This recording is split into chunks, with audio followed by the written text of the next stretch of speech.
Allahu Ekber ve lillahi. Lehilwana rahaye beriya çend salan keçke kat bu revandin u ev revandina keçke bu sedema dijminahya du malbatan. Em du aile bun, navêname de dişkî xweş çêne bû. Qan dawası ortada çêbû. Xwedê ji milletvekîlî razî ve Qasım Gülpınar. Ket navêname. Yani em îro barişmişî hev kirin, em îro anînê cem hevdû. Malbat li dij hev çibûn û pevçûn derket bû. Kesek hat bû kuştin û çar kes jî birîndar bû. Lêbelê bi saya hin kesên hestiyar dawî li vê xwîndariyê hat.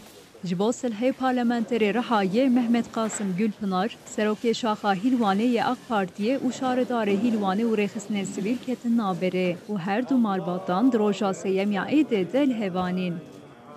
Ama Xudê Teala ji dibe ki em de Müslüman ve çok şükür em ehli İslam. İslam kokavi mizanın silm yani manavi çi Türkiye dibin barış silm kurmancı dibin aştı. Eza silm koka Müslümanlığı, koka İslamiyet. Demek jimere silm lazım.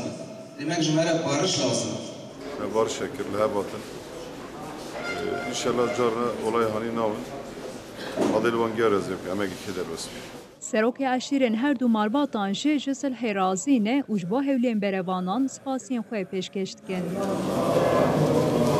Barış sevabek mezzine, xêrek mezzine, Xwedê xêra evek bûnî vesîle, evek bûnî sebeba vê xêrê, Xwedê xêra wangiya qebûl bike. Xwedê Şeyh Qasım Gülpınar razî be, heyeta wî razî be.